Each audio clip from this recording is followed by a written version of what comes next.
სალამი. პირველ რიგში დიდი მადლობა ყველას. ძალიან მნიშვნელოვანია ამდენად საინტერესო ადამიანები შევიკრიბეთ. იმისთვის, რომ საინტერესო და ძალიან აქტუალური თემა განვიხილოთ, ის რაც ჩემი ცხოვრების ნაწილია და ის რასაც ძალიან ბევრ დროს, ენერგიას და ჩემს რესურსს უთმობ და ეს ყოველთვის რაღაც ამოუწყურო წყარო არის. მადლობა თქვენ, რომ ესეთმა საინტერესო ადამიანებმა გამონახეს დრო, რომ სამუშაო დღის ბოლოა, ყველა სადღაც მივდივართ, მაგრამ რაღაცად რომ მოვნახეთ, რომ ჩვენი კვალიფიკაცია ავიმაღლოთ, რაღაც საინტერესოს მოусმინოთ და შეიძლება ჩვენი ცხოვრებისათვის რაღაც ერთი კაი მცდელობა იყოს უბრალოდ და რაღაც კარგი ინსაიტების გაგების შესაძლებლობა. ხო, ეს მე ვარ, გეგაჭ ხარკავა. ჩემ თავს არ გიდგენთ უბრალოდ, რომ მეტი мотиваცია მოგეცეთ და მეტი ინტერესი გავაღვიო იმაში, რასაც აპირებთ რომ უსმინოთ და დრო დავუთმოთ. მე ვარ გეგაჭ ხარკავა, მონაცემთა ანალიტიკაში მაქვს უკვე 5 წლიანი გამოცდილება და ცოტა მეტი. ბოლო 3 წელი ძირითადად საერთაშორისო ფინანსურ ინსტიტუტებში მოღვაწეობ, ძირითადად ჩრდილო-დასავლურ ევროპის რეგიონში. დაკავი პოზიციები ჩემს სახებრო გითხრათ, მაქვს რეპორტინგ დეველოპერი, უფროსი მონაცემთა ანალიტიკოსი და რეპორტ BI დეველოპერი. 2023 წლიდან მუშაობ საერთაშორისო ფინანსურ ინსტიტუტში, რომელიც ოპერირებს მსოფლიოს 150 ქვეყანაში.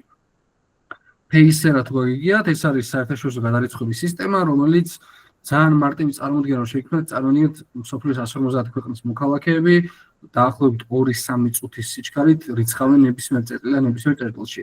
არანაირი შუამავალი, არანაირი რაღაც X პროცესები, უბრალოდ ძალიან მარტივი სოფტით არის ყოველდღე უზრუნველყოფილი. და აქედან შევქნათ შთაბეჭდილება და წარმოდგენა, რა დოზის ინფორმაცია გროვდება გარემოში, საათში დაახლოებით 230-ის გადარიცხვა ხდება. და ასევე ვარ ხელოვნური ინტელექტის მასწავლებელი საერთაშორისო სკოლა ბაქცუთში, თუ გსმენიათ, ეს ჩემი ბოლო საინტერესო გამოცდილება, იმიტომ რომ Smart Academy-ამ აუდიტორიასთან მუშაობა იმდენად შემაყვარა და იმდენად ჩემი ორგანული ნაწილი გახდა ცოდნის გაზიარება, რაღაც ახალი აღმოჩენების პირდაპირ წარდგენა ჩემს აუდიტორიასთან, რომ ალბათ ეს ერთ-ერთი ჩემი სიამოვნების წყარო გახდა და ალბათ ის არის, რაც ძალიან მიყვარს. ეს არის ციტატა, რომელიც სოფლის ერთ-ერთმა ყველაზე მსხვილმა ეკონომისტმა თქვა, რომ without data you're just another person with an opinion. თან მარტივად არის, რომ ინფორმაციისა და უბრალოდ რაღაცა ფაქტებისა და ანალიზის გარეშე უბრალოდ ადამიანი ხარ რაღაც შემოყოლებული აზრით და რაღაც პოზიციით. ამიტომ ის რომ თანამედროვე ბიზნესი უკვე დგას სხვა პოზიციაზე და სხვა ღირებულებებზე, ამას ჩვენ უფრო ღრმად განვიხილავთ დღეს. და სად ჩდება მონაცემთა ანალიტიკის როლი, რატო არის ასეთი მნიშვნელოვანი და უფრო ღრმად და ღრმად და მოდი დავიწყოთ. ზოგადად ვილაპარაკებ იმით, რასაც ძალიან ბევრჯერ ვიძახი, რომ მონაცემთა ანალიტიკა დღეს მსოფლიოში ტოპ 3 პროფესიას შორის სახელდება. არა IT-ის მიმართულებით, არა data-ს მიმართულებით, უბრალოდ ძალიან მაღალი მოთხოვნა გახდა ინფორმაციის ანალიზისა და ინფორმაციის სწორად წაკითხვის. კომპანიები მაქსიმალურად ცდილობენ დღეს, რომ ბიზნეს ამოცანები და ნებისმიერი ინიციატივა გაამყარონ და გადაწყვეტონ მონაცემებზე დაყრდნობით. ანუ მთლიანად სამყარო პოზიციონებულია იმაზე, რომ evidence based ანალიტიკა იყოს, ფაქტებზე დაფუძნებული ანალიტიკა. მაკო დამეთანხმება, რომ ჩვენ არაერთი C-level მენეჯერი ყავდა კურსზე, რომელსაც უბრალოდ ეგ мотиваცია ქონდათ, რომ დაინახათ ამ ანალიზის მეორე მხარე. როგორ გროვდება ეს ინფორმაცია, რა ანალიზს აკეთებენ, როდესაც ბიზნეს ამოცანა დგება, როგორ აზროვნებენ მონაცემთა ანალიტიკოსები და რა პრინციპები აქვთ პირობითად. და მნიშვნელოვანია ერთი ძალიან აუცილებლად სახსენებელი საკითხი, ეს არის, რომ ინფორმაცია, რომელსაც ჩვენ ვკითხულობთ და ვანალიზებთ, რამდენად წაკითხვადია და რამდენად ყვება თავის თავს. არის თუ არა მან რაიმე კომპლექსურობა, გაგებადია თუ არა. ამიტომ BI, რომელიც ანიშნავს სასახად Power BI-ს, BI თავის თავში არის აბრევიატურა ინიციალები business intelligence. ანუ ბიზნეს, რომელსაც ჩვეოდა ეს რაღაცა ქაოტურ მატორის ტიპის რაღაცა მექანიზმი იყო, რომელიც თითქოს ცოცხლობდა და რაღაცა ცოცხალი ორგანიზმი იყო, რომელიც სხვა მენეჯმენტური რგოლების ურთიერთობით არსებობდა და ამ ქაოსში რაღაცა მონეტიზაცია ხდებოდა, უკვე ახალი გამოწვევა, რომ ის იყოს intelligent გარემო. ანუ ბიზნესის წაკითხვადი იყოს შიგნიდან. ბიზნესის KPI-ები და აღრიცხვიანობა და ოპერაციების მენეჯმენტი იყოს ძალიან თანმიმდევრული და ჰარმონიული. და ამ ყოველთვის ორკესტრირებულად რაღაც ერთ გარემოში წაკითხვა არის შემდეგი გამოწვევა ბიზნესისთვის. BI, ანუ business intelligence დღეს ძალიან highlights-ად გას ნებისმიერ კომპანიაში, რომ დაინერგოს ის რომ რამდენად სწორად გვიჭირავს ჩვენს ბიზნესზე პულსი, ანუ ხელი სწორად გვიჭირავს თუ არა, იმიტომ რომ ერთია რომ ოკეი, ჩემი კომპანია რაღაც მონეტიზაციაზე გავიდა, რაღაც cash flow გვაქვს, ბედნიერები ვართ, ანალიტიკურ აზროვნება ჩავთეთ კომპანიაში, მაგრამ შეგვიძლია თუ არა ამის წაკითხვა, შეგვიძლია თუ არა ამას ყოველდღიურად დანახვა. ფაქტიურად ვიძახით რომ ოკეი, ძალიან პრომაგარი პროფესიონალები გავხდით, კომპანია უკვე რაღაცას აკეთებს, ინფორმაციას კითხულობს და ანალიზებს, მაგრამ აქ არის მეორე ნაწილი, რომ მნიშვნელოვანია ჩვენ სწორად დავინახოთ კარდიოგრამა, ანუ სწორად ვნახოთ how the business is running, როგორ მიმდინარეობს ჩვენი ბიზნესი. ეხლა მინდა აქ ერთი ძალიან მარტივი ამბავი მოყვე და აქ მინდა რომ სულ ცოტა უკან გავიწიოთ და სულ ცოტა თავიდან დავიწყოთ ყველაფერი და მინდა ვთქვა ერთი ძალიან მარტივი რაღაცა, რომ ამის შესახებ ძალიან კარგი TED Talk-ი აქვს ასევე Microsoft-ის ერთ-ერთ წამყვან დეველოპერს, რომ პირველი რევოლუცია მოხდა მაშინ, როდესაც მომხმარებელი, ანუ ქმნილება, ადამიანი, ჩვენ, ვინც ვართ, ადამიანები, რომლებიც რაღაცებს ვყიდულობთ, ვაკეთებთ და რაღაც სერვისებისა და პროდუქტების მომხმარებლები ვართ, გავხდით იუზერები. ანუ მე უკვე კომპანიას გეგა აღარ აინტერესებს და აღარც არც ერთი ცოცხალი ქმნილება. კომპანიისთვის მნიშვნელოვანია ის იუზერი, რომლის IP მისამართიც რაღაც ქმნილებებს, რაღაც დროში ახორციელებს. ანუ რა მოხდა? მოხდა ბიზნესის დიჯიტალიზაცია. ხო?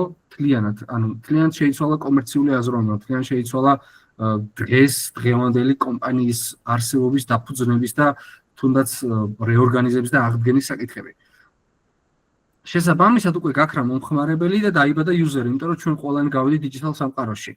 თქვენ შეიძლება არც კი იცოდეთ, რამდენი კომპანიის ტოპ მომხმარებელი ხართ, ან რამდენი კომპანიის number one loyal klienti ხართ. უბრალოდ იმიტომ რომ ეს თქვენი ცხოვრების ყოფითი ნაწილია, მაგრამ სიამოვნებელში თქვენ ძალიან ხშირად და განმეორებითად რაღაც ქმედებებს ახორციელებთ. ამის ყველაზე მარტივი დემონსტრაცია ახლა იქნება, რომ ზუსტად ჩემი სტუდენტებისთვის დაწერილი აპლიკაცია რო განახოთ, რომ წარმოგიდგენთ უცებ ორი ძალიან მარტივი გარემო, არავის არ გხსოვთ რომ ახლა ეს კოდი გაიაზროთ, არც არის აუცილებელი და არც ფრონტზე ნუ გამაკეთებთ, იმიტომ რომ front-end developer-ი არ ვარ, Smart Academy-ს ძალიან კაი front-end development-ის კურსი აქვს და იქ გაიგებთ ამაზე რაღაცებს. მე კი ვიტყვი რომ წარმოვიდგენთ ნებისმიერი პლატფორმა რო წარმოვიდგოთ ნებისმიერი სერვისი ან პროდუქტი, ერთი მარტივი ეტაპი ყველა ვარიანტში არსებობს. აი რაღაცის ყიდვა მინდა, ათვისება, გამოწერა, კალათაში დამატება, რაც არ უნდა ჩამოთვალო ახლა. ერთი აუცილებელი პირობა აქვს ყველა პლატფორმას, ყველა soft-ს, ყველა რაღაცას, რასაც თქვენ ეხებით როგორც მომხმარებელი. ეს არის რა? ეს არის რეგისტრაციის ეტაპი. ანუ ნებისმიერ soft-მა თქვენ უნდა გაგიცნოთ და გაგიგოთ როგორც ქმნილება. და ოკეი, წარმოვიდგინოთ ხარ, ეს არის ერთი გარემო, რასაც თქვენ ხედავთ. აქ არის მეორე გარემო, წარმოვიდგინეთ, რომელიც არის მონაცემთა საცავი, ასე ვთქვათ, ბაზა, სადაც მაქვს რაღაც ინფორმაცია ცხრილი სახით წამოღებული. არ ვიცი რომ ვიღაცა user ID 1-ია, რომელსაც აქვს სახელი გეგა, გვარი ჭხარკავა, პირადი ნომერი, დოკუმენტის ტიპი, მეილი, სქესი და რეგისტრაციის დრო. წელი, თვე, დღე, საათი, წუთი, წამი, მილიწამი და time zone. და ეხლა წარმოვიდგინეთ დღეს გადავწყვიტე რომ დავრეგისტრირე და მე მქვია სიტყვაზე უცებ დავქრა სიტყვაზე smart, სიტყვაზე academy, რომელიც სიტყვაზე passport code მაქვს აი ეს პირობითად, დოკუმენტის ტიპი იყოს მაგალითად ID card, email-ი მაქვს სიტყვაზე smart@gmail.com და ჩემი ჯენდერი მეილი სიტყვას. ოკეი, დავრეგისტრირდი, რეგისტრაცია მორჩა და მოდი გავუშვათ ბაზა. აქ ხედავ ბაზაში, რომ ალბათ ეხლა რომ დროს დახედოთ ყველამ თქვენ საათებზე, დაახლოებით 19 წამი ვიყავი ამ რაღაც soft-ზე შესული წყალებში, რასაც თქვენ უყურებთ და რასაც მომხმარებელი ყოველდღიურ ყოფით ცხოვრებაში ხედავს, რომ რაღაცებს ეხება, სადღაც payment-ს აკეთებს, სადღაც რეგისტრირება, სადღაც რაღაცას კალთაში ამატებს და ვნახეთ, რომ რეალური დრო არის ხოლმე 17 მილიწამი საერთოდ. 17 მილიწამში ჩემი რაღაც ამ გარემოში ნაკეთები სადღაც X გარემოში შემოვიდა, სადაც მე ვარ კიდე ერთი ჩანაწერი ჩემი ყველა იმ ინფორმაციით, რომელიც გავანდე ამ რაღაც soft-ს. აქედან ამ პატარა გადახვევიდან შევიქნოთ ცოტა ხანი ძალიან პატარა წარმოდგენა და შეგიძლია მის დონეზე უცებ გავიხსენოთ ყოველდღიურ ყოფით ცხოვრებაში რეებს ვეხებით, რას ვაჭერთ, რას ვიწერთ, რას პროდუქტებსა და სერვისების მომხმარებლები ვართ. მანდ უცებ გავიხსენოთ რომ გარდა იმისა, რომ სამყაროს დიჯიტალიზაციის მთავარი ამოცანა იყოს, რომ იყოს მარტივი, ხსა და დაცული, აქ კიდე არის ერთი მნიშვნელოვანი დეტალი, რომ ნებისმიერ ბიზნესმა, ნებისმიერ კომპანიამ იცის, რომ კიდე ერთი მნიშვნელოვანი ფუნქციონალობა ჩააშენოს. ყველა ინფორმაციის მიგრირება. ანუ ეს მთელი ინფორმაცია, რასაც ჩვენ მილიონობით მომხმარებელი, მილიონობით სოფტს ვეხებით, უნდა ვიცოდეთ, რომ არის რაღაცა გარემო, სადაც ეს ინფორმაცია აპრიორში დამიგრირდება.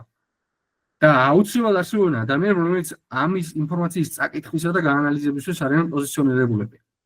ამიტომ flow რომ მარტივად ეხა წარმოვიდგინოთ, ანუ გზა რაღაც user-ის ქმნილებიდან წასაკითხი ინფორმაციამდე გამოიყურება ესე, რომ ეს ჩვენი user-ი ქმნილება ეხება აპლიკაციას, webs, შეიძლება CRM პროდუქტს, ნებისმიერ customer support ან KYC პროდუქტი რო გაიხსენოთ, ხო ვინც ბიზნესის გოლში ხართ, ან თუნდაც ნებისმიერ payment acts, ანუ ნებისმიერი აქტი, action item-ი რო წარმოვიდგინოთ, ხდება ის, რომ აპრიორში არის ეს extract transform load პროცესი, რომ აი ამ რაღაცეებიდან ინფორმაცია ამოვიღო და მონაცემთა საცავში ჩავდო. დაახლოებით გამოდის დასკვნა, რომ ყველაზე ყველაფერი სადღაც ინახება, ხო? შესაბამისად, ანუ ეს არის რაღაცა პირველი ერთი დიდი ტექნოლოგიური ნაბიჯი, რომ okay, თავიდან იყო ძალიან დიდი ტრენდი, ბუმი, რომ okay, let's all become developers, IT guys და დავიწყეთ ყველამ IT-ს სწავლა, ძალიან საინტერესო იყო ეს აპლიკაციის development-ი, ძალიან საინტერესო ამ ინფორმაციის წაკითხვა და გაანალიზება, ასე თუ რაღაცა შექმნა კლიკის ჩაშენება, რომ უფრო სწრაფი იყოს, უფრო მარტივი იყოს, face recognition იყოს და რაღაც ფიჩერების უსასრულო იმპლემენტირება და რაღაცა user-ის თავგადასავლის დამატება.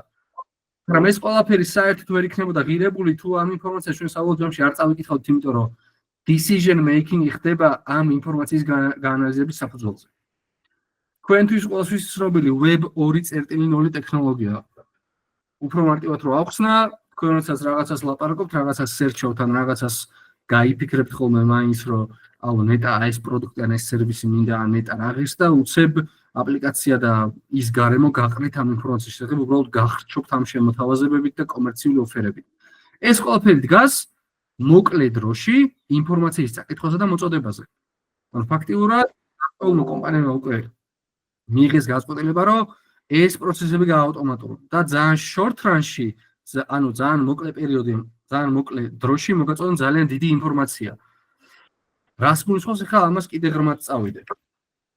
და საბოლოო ჯამში დასკვნა ისაა, რომ ამ ინფორმაციასთან ჩვენ თუ ვდგავართ, რა გავუკეთოთ ამ ინფორმაციას? არის რომ ანალიტიკა ვაწარმოოთ და იყოს რაღაც ავტომატიზირებული რეპორტინგი. ეხლა დავიწყოთ მონაცემების შეგროვება და მოპოვების პროცესი. ანუ პირველ რიგში არის რომ კომპანია ყოველთვის საზღვრავს მონაცემების წყაროებს. თუ ეს მონაცემების წყაროები განსაზღვრულია, მაგალითად, ანუ ამ შემთხვევაში გულისხმობ კომპანიამ თავიდან რომ მიიღოს გადაწყვეტილება, რომ მოდი აი რომელი სოფტებიდან, რომელი პროცესებიდან ამოვიღოთ ეს ინფორმაცია, რომელია ღირებული, ხო? მე თუ პირობითად ვიძახი ვარ retail კომპანია, ანუ რაღაცა სპოზე Amazon-ი, ან eBay, ან რაღაცა მსგავსი, აპრიორშია რომ ჩემ სოფტში სადაც მომხმარებლები პირველად მეხებიან, ყველანაირი ინფორმაცია და წამოვიღო. აქვე დავამატებ, რომ დღეს კომპანიებისთვის მოკლევად იმ პერიოდში, რასაც 2-3 წელს ვეძახი სავარაუდოდ, მსხვილ კორპორაციებზე ვეძახი, cash flow-ზე დიდი გამოწვევა არის ინფორმაციის შეგროვება და ინფორმაციის სწორი კითხვა. თქვენთვის რამოდენიმე ცნობილი კომპანიები, რომლებსაც შეიძლება ახლა ვერ დავსახელებ, მაგრამ ძალიან ხშირად ყოველდღიურად იძახებთ და მათი კურიერები თქვენთან მოდიან და რაღაცებს გემრიელთ ან მიირთმევთ ან მოიხმართ, რომლებიც არიან 20-30 ქვეყანაში, მაინც მსოფლიოს გარშემო. და რომელსაც დაახლოებით 20 მილიონი კლიენტის შესახებ იციან ყოველდღე რა სჭამენ, რა პრეფერენციები აქვთ. მან არის აუცილებელი კიდე ნეტა რომ მე ეს პროდუქტი მიყვარს მომწონს თუ რა, ხო? ანუ მან არის რაღაცა ლოგიკური დაშვება იმისა, რაღაცა დროის X პერიოდში ჩემი განმეორებადი ქმედებები, ანუ behavioral analysis, ანუ ქმედითი ანალიზი, არა რაღაცა მშრალი ანალიტიკა, რომელიც კონსერვატიულ ბიზნეს ლიტერატურაში ცდებს, რომ დემოგრაფიული ანალიზი, რაღაცა ჯენდერული ანალიზი და რაღაც, ხო? ანუ დღეს უკვე არის behavioral analysis, ანუ ქცევითი ანალიზი და ქცევითი კლასტერიზაცია პირველ ადგილზე. ამიტომ კომპანიები რომ მიხვდნენ, რომ ინფორმაციის შეგროვება უფრო ღირებულია, ვიდრე short run-ში დიდი cash flow-ს აგენერება, იმიტომ რომ რა წარმოიდგინეთ, რა შემიძლია გავაკეთო ახლა იმ ინფორმაციასთან, რომელსაც ვიცი, რომ 20 მილიონი ადამიანი რეგიონალურად იქნება დემოგრაფიულად თუ სხვადასხვა კლასტერიზაციით, რატო რამდენს მოიხმარს, ხო? სულ ერთი წუთი წარმოიდგინეთ, რომ აი ამ პლატფორმამ თუ 17 მილი წამში ეს ინფორმაცია დაამიგრირდა სადღაც კონსტრუირებულად ცხრილი სახით ერთი ჩანაწერი დაამატა, რომ აი ოკეი, შენ რო რაღაცა სადღაც X ქცევას აკეთებ, ჩვენ აქ ამას ვიწერთ. მე ერთი ძალიან ძველი ყაიდის ნათესავი მყავს, როდესაც მოუყევი ჩემ პროფესიის შესახებ, შენ უშიშროება ხარო და რაღაცა დაახლოებით ეგეც შეგიძლია გამოდის საბოლოო ჯამში, რომ გახარ ინფორმაციის საცავთან, სადაც ყველა შეაზრულ პლატფორმიდან შეგროვებული ყველა ქცევა არის დამეგრირებული. და თუ ეხლა ამ ხელა დიდ ზღვა ამოცანას ვსახავ მე, რომ როგორ წარმოვიდგინოთ ეხლა მაგალითად ისეთი კორპორაციები, როგორც არის ბანკი, როგორც არის სოციალური ქსელი, როგორც არის მსხვილი რიტეილ კომპანიები, როგორც არის ასევე ლოჯისტიკური კომპანიები, რომელსაც კოორდინატები უნდა იკითხონ წამის მეასეთში და შეკვეთები და დილივერის რისკები გაზომონ. ასევე რა ვიცი, ნებისმიერ ტიპის კომპანია, გემბლინგი, ყველაზე მსხვილი და ყველაზე დიდი ინფორმაციის მატარებელი და გამანაძლებელი კორპორაცია. პირველი არის, რომ ამათმა ინფორმაციის წყაროების სწორად განსაზღვრა.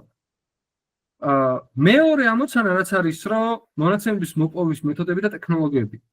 აქ უფრო არის დატა ინჟინერული ამოცანა, რომ ნებისმიერი კომპანია თვლის და აპრიორში მიზანებს დასახული, რომ ტექნოლოგიურად ეს ყველაფერი იყოს ორკესტრირებული. მე თუ ვიცი, რომ პარალელურად, მაგალითად, მე თუ ვარ Amazon-ი და სხვა შორის აი ჩემს სტუდენტებთან ხშირად მოგხმობს кейსი, რომ წამოვიდეთ Amazon-ში დღეში დაახლოებით 1.8 მილიონ აკაუნტი იქნება დღეში. და წარმოიდგინეთ დაახლოებით 12 მილიარდი ცალი შეკვეთა კეთდება. ეხლა წარმოიდგინეთ, აი ეხლა მე თუ რაღაცას დავაჭირე და 17 მილიწამში ერთი ჩანაწერი შემოვარდა, ხო?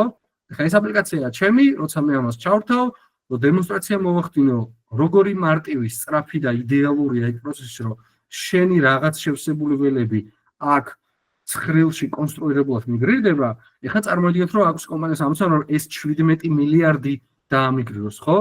დღის ჭრილში. და საათში დავდივართ რაღაცა რამოდენიმე 100,000 ჩანაწერს. შესაბამისად, მთელი დატა ინჟინერული ტექნოლოგიური გადაწყვეტილებები და ინოვაციები მიმართულია იმისკენ, რომ ნაკლები ინფორმაციის და ნაკლები რესურსის ფონზე ეს ინფორმაცია დამიგრირდეს რაღაც X გარემოში. ისე რომ სინქრონიზებაში პრობლემა არ შეიქმნას, ინფორმაცია არ გადუბლირდეს, არ წაიშალოს, არ შეიცვალოს და სხვა შორის მანდ არის რომ აი ინჟინერიშიც ეს არის და მონაცემთა ანალიტიკაშიც რომ რაღაცა მათემატიკურ მეცნიერებასთან მივიდივართ რომ ეხლა მაგალითად ვიღაცა რომ მოვიდეს თქვას რომ აი 99.9%-ით ზუსტია ჩემი პროცესი. მილიარდში ხო ის 0.01% ალბათ 10,000 ჩანაწერია ხო? წარმოიდგინეთ მე რაღაც 10,000 მომხმარებელს ვკარგავ დაახლოებით ხო? ან რაღაც მეც ან ნაკლებს. ანუ სიზუსტე აქ ძალიან მნიშვნელოვან როლს თამაშობს. და აქ ეს არის გარემო, როდესაც მონაცემი უბრალოდ არ იზოგება. მონაცემის შენახვა და მართვა. ეს უკვე არის ის მომენტი, როდესაც ოკეი, მე თუ პირველი ამოცანა დაუსვი ყველა დეველოპერს და ყველა ჩემი ახალი სოფტის შექმნას, რომ ოკეი, ფრონტი იდეალურია, რომ მომხმარებლები რაღაცა სადა პროდუქტს ეხებიან, სწრაფს ეხებიან, წაკითხვაც და არანაირი კითხვების გამოჩენს. ძალიან მარტივია, მარტივი კლიკები, მარტივი ფუნქციონალი. ოკეი, backend დეველოპერები ბედნიერები არიან, რომ ლოგიკები მუშაობს, ბაგები და ერორები არ გვაქვს და არც რაღაცა ფროდები და მსგავს რაღაცები, მაგრამ ბოლო ეტაპი რო არის, რომ მე რომ მოვთხოვე, რომ მოდი ეს ინფორმაციას ვამიგრიროთ იმ სიჩქარით, რამ სიჩქარით რეალურ სამყაროში ეს დროში ხდება, ბოლო გამოწვევა, რომ ამ ინფორმაციას როგორ ვინახავ. და რამდენად არის ამის უსაფრთხოება დაცული, რამდენად არის რაღაცა X, რაღაცა სხვადასხვა ალბათობის მქონე ქმედებებისგან დაზღვეული. პირველი არის, რომ მონაცემთა შენახვა და მართვა უკვე არის ბაზის დეველოპერებისა და სენიორ ანალიტიკოსების მხარეს გადმოტანილი. იმიტომ რომ წარმოიდგინეთ, პირველი მონაცემთა ანალიტიკოსის მთავარი როლი არის ის, რომ ის სწავლობს SQL ენას, Structured Query Language, რომლის პირველივე ფუნქციონალი არის, რომ აი ამ შენამდე მოტანილი ინფორმაციის წაკითხვა იცოდე. წაკითხვა და გამოძახება. ჩათვალე, რომ რაღაც კონსერვატიულ ბიზნესში რო წავიდეთ უცებ უკან, ხარ giant archivarius-ი. რომელსაც იცის ყველა ფურცელი, რომელ თაროზე სად რატომ დევს. და მე თუ წერან გამოვიძახეთ ცხრილის 3 ჩანაწერით, თქვენ შეიძლება უცებ ცხრილი გამოვიძახოთ 12 მილიარდი ჩანაწერით. ან რამოდენიმე ტრილიარდი ჩანაწერით თუ შენ რაღაცა Amazon-ის ბაზაზე დგახარ, ხო? ან თუ Google-ის ბაზაზე დგახარ, ან Facebook-ის, ან როგორც მსხვილი gambling საიტებზე, ხო, სადაც წამში დაახლოებით რამდენიმე მილიონი ბეთი კეთდება, ხო, პირობითად ვიძახი. აქედან გამომდინარე, აქაც არის შემდეგი გამოწვევა, რომ ეს ტექნოლოგიურად იყოს დაზღვეული და ასევე იყოს backup-ი ამ ყველაფერს, ანუ backup-ი გულისხმობ იმას, რომ მაგალითად რაღაცა X force majeure რომ მოხდეს, რაღაც გაუთვალისწინო კომპანიისთვის უნდა იყოს backup plan-ი, რომ აი სამხელა ინფორმაციას სად დავუკარგოთ, ხო? ამასთან ერთად განვითარდა რეგულატორი გარემო. ანუ უკვე არის ინფორმაცია გადაიქცა აქტივად. მარტივი პასუხი. ეს თქვენი data literally სრულად მსგავსად არის აქტივი. ხო, იმიტომ რომ ხა წარმოგიდგენთ კომპანიისთვის ხა თქვენ რო იყოთ რაღაც ერთ-ერთი მსხვილი კომპანია და აი რა უფრო ძვირი ღირს 5 მილიონი კლიენტის 20 წლიანი ტრანზაქციების ინფორმაცია თუ ის შენობა რომელშიც თქვენი კომპანია არსებობს. ხო? 5 მილიონი ადამიანის 20 წლიანი ტრანზაქციების და ყველანაირი ქმედების ეს ცხრილები რომ მომცე ალბათ ხვალ ნებისმიერ X კომერციას რო შევქმნი ვიცი ყოველი ადამიანი რა დროს რა წუთს რას აკეთებს რატო და რა мотивაციით და რა ქმედების მერე რა ქმედებას იწვევს და რა არის პრე და პოსტ ქმედება ხო აი უბრალოდ წარმოგიდგენთ ნებისმიერ თქვენგანის ყოველი ახალი ქმედება Excel-ში კიდე ერთი ჩანაწერით კიდე ერთი ცხრილით გავავსო უბრალოდ თქვენი მონიტორინგი მიაღწევს რაღაც ისე დონეს რომ უბრალოდ რაღაცის თქვენამდე მოტანა თუ მინდა საკმარისია ეს ინფორმაცია წავიკითხო ხო ეს კიდე ერთი ამოცანა რომ კომპანიებს კონკრეტულ ლუპში ყავდეს თავის თითოეული მომხმარებელი და იცნობდეს მას მშობლებზე უკეთესად. შემდეგ არის მომცემების ხარისხი, რომ ანუ ის შეტანილი ინფორმაცია რამდენად ადეკვატურად და ისე მოდის შემამდე როგორც უნდა მოდიოდეს და ამას უზრუნველყოფს სხვა ტექნოლოგიები უკვე, ანუ აქ უკვე ღრუბლოვან სისტემებზე ალაპარაკი. ხო, და შენახვაზე კიდე ერთი მნიშვნელოვანი ტოპიკია, მაგალითად ბოლო ძალიან ცნობილი кейსი რაც იყო, კომპანიას როგორც თქვი ძალიან ძვირი უჯდება ზოგადად ინფორმაციის შენახვა. ამის ერთ-ერთი კარგი მაგალითია, როდესაც სხვა შორის ილონ მასკმა როცა ბოლოს Twitter-ი იყიდა, უბრალოდ ბექაპები წაშალა. ანუ უბრალოდ თქვა, რომ ანუ ეს ბექაპი აღარ მინდა და ესე ბუკვალურად გააუქმა ეგ პოლისი, თავის კომპანია რასაც უნდა იმას იზავს და ეს უბრალოდ tweet-ების ისტორიული data-ს უბრალოდ ბექაპი გააუქმა და კომპანიას დაუზოგა თვეში 18 მილიონი დაახლოებით, ხო?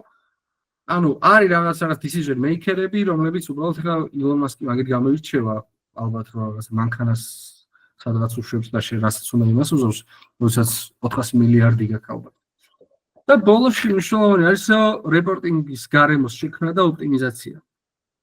ინფორმაცია არ არის ღირებული თუ ის არ არის წაკითხვარი. ძალიან მნიშვნელოვანია, რომ ბიზნესი ამ სიტყვაში გულისხმობ კომერციულ მენეჯერებს, მაღალ მენეჯერულ როლებს, ვინც არიან ამოცანის დამსმელები. ანუ ვინც ამოცანას გვისახავს, რომ აი რაღაცა ბიზნესს აქვს X პრობლემა, X მიზანი და რა დამეხმარება ამაში თუ არა ინფორმაციის წაკითხვა. ძალიან მიხარია, რომ აი ჩვენთან C-level მენეჯერები ვახსენე, რომ მოდიან უკვე ერთ-ერთი სწავლის мотиваციაც ის აქვს, რომ მაგალითად აი მე მივდივარ 20 წლიანი გამოცდილებით სადღაც, მაგრამ დღეს უკვე თანამედროვე ბიზნესში და ცოტა ახალი თაობის C-level მენეჯერებში არის ის, რომ კონსერვატიული მენეჯერი ფიქრობს, რომ მე ამ წლიანი გამოცდილება აქვს და რას ნიშნავს ეს ინიციატივა არ გავიტანოთ. რაღაცა ახალი ბიზნეს თაობის წარმომადგენელი იძახის, რომ show me the data, ანუ მანახე რიცხვები, მანახე basic გრაფიკები, მანახე რაღაცები, რაც ქმნის შეგრძნებებს, რომ შენი დაშვება, ანუ არაუდი რაღაცით მყარდება, ხო?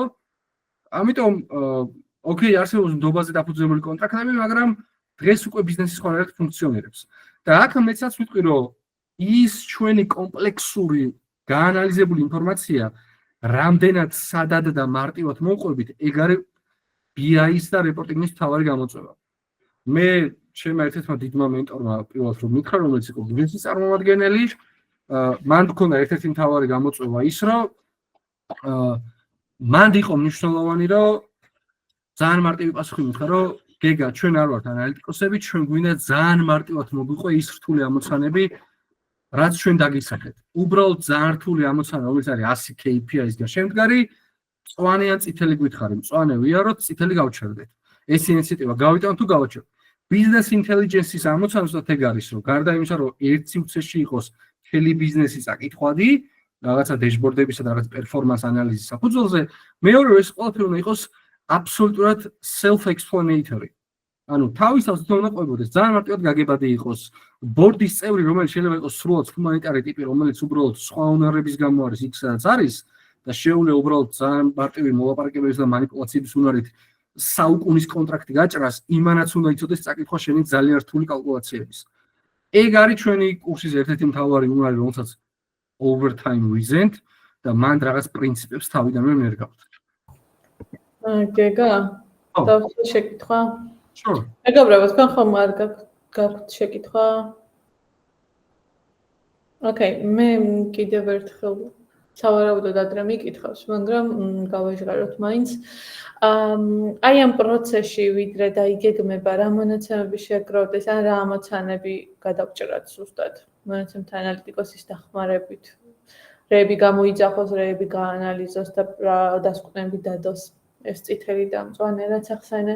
ვინ არის რა პოზიციის ხალხია, ვისაც ყველაზე ხშირად ემუშავებით და ვისგანაც იღებთ დავალებებს, რომ აი ბიზნეს აი ამ სეზონზე ეს აინტერესებს.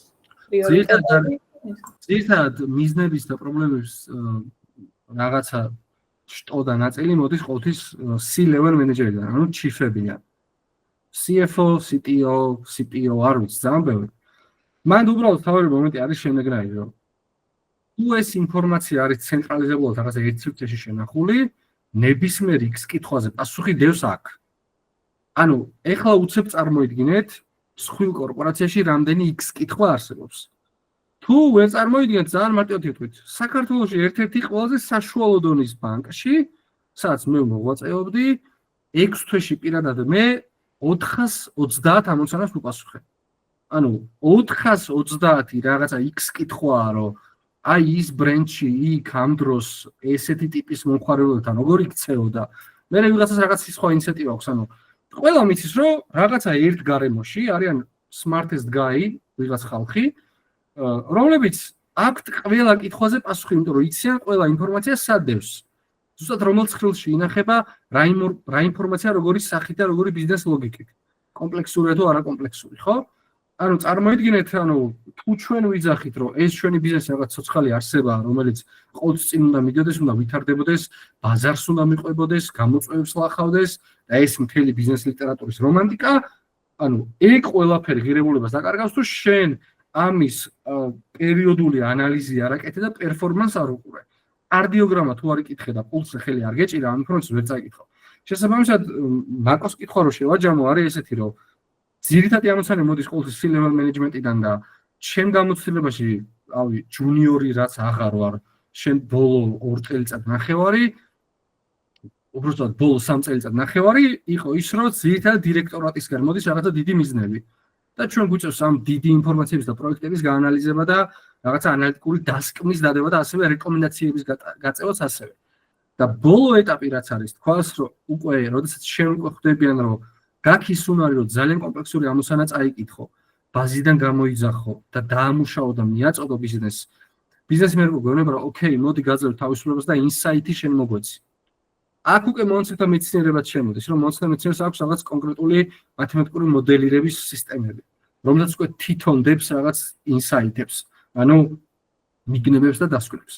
ამიტომ კომპანიაში არ არსებობს რგოლი, რომელსაც რამე კითხვა რო არ ქონდეს, შენთან არ მოვიდეს, მაგრამ ძირითადად დიდი პროექტები და დიდი ბიზნეს გაწყობები ყოველთვის C-level managementიდან მოდის. ესაა ჩემი პასუხი. მადლობა. მეგობრებო, კითხვა ხომ არ დაგებადეთ ამასობაში?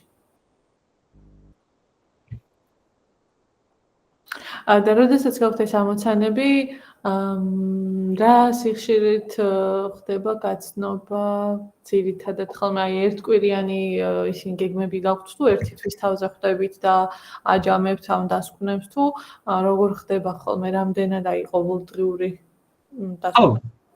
მაგას ვიტყვი, საერთოდ ყოველთვის ყველა კარგ და დაალაგებულ და რაციონალურ კომპანიაში არის ხოლმე გარემო, სადაც ბიზნესი და ტექ ხალხი ერთმანეთს ხვდება. თან ვიტყვი, რომ მონაცემთა ანალიტიკა არ არის ცალსახადე ტექ პოზიცია, იმიტომ რომ არის უფრო ტექსა და ბიზნეს შორის მყოფი რაღაც გარემო, რომელსაც უნდა ესმოდეს ასევე ბიზნეს პრობლემები და სპეციფიკა და ამ კოდური ენის გამოყენებით შეეძლოს ინფორმაციის წაკითხვა გამოძახება.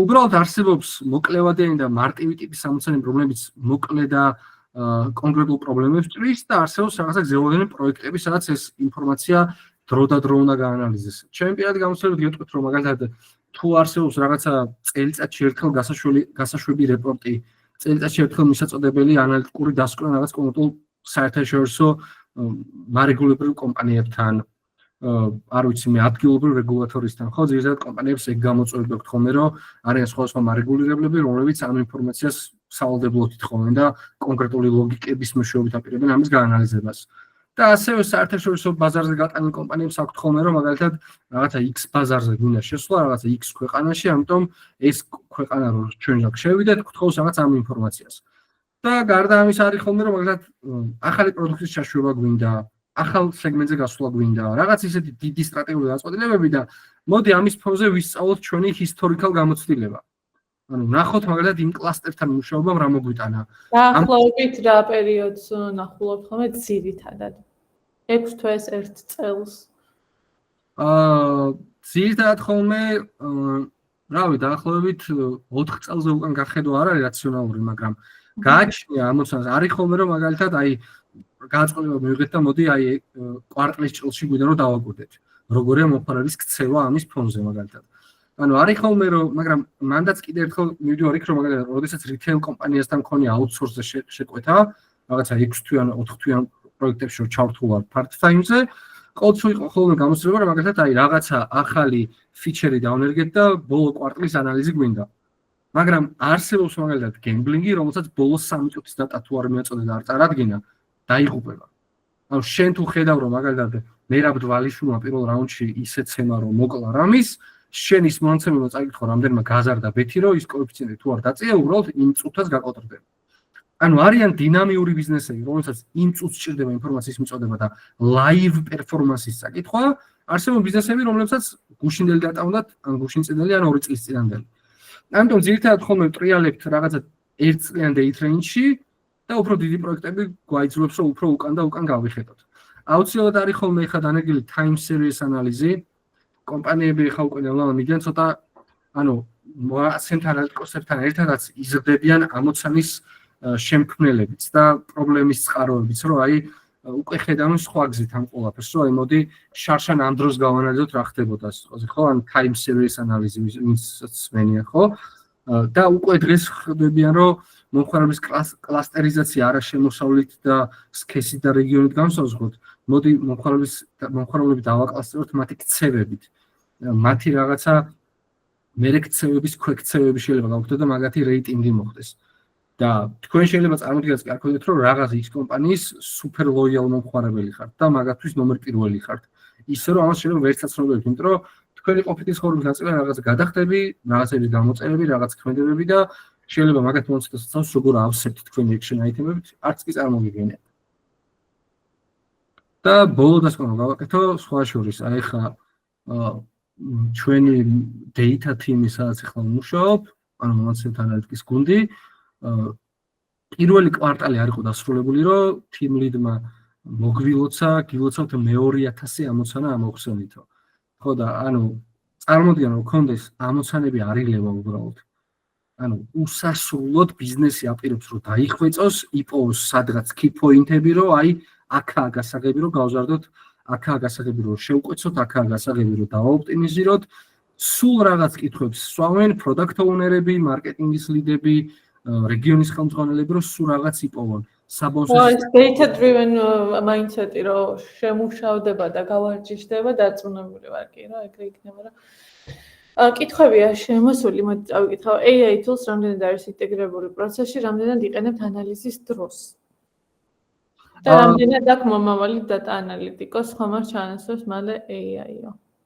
ძალიან კაი გამოცდილება მქონდა ზუსტად ამ პროექტთან დაკავშირებით 6 თვის წინ დაახლოებით, რომ ქმნიდით პირველი კონკრეტულ კომპანიაზე დაყრდნობილ chatbots, რაშიც ჩართული ვართ 15 მონაცემთა ანალიტიკოსი და ჩვენით ვქმნიდით ჩვენივე AI tools, ანუ ჩვენივე ტოპს ჭრიდით დაახლოებით ახლა თეორიულად წარმოვიდგინოთ, მაგრამ სინამდვილეში ეს ესეთი მარტივი არ არის.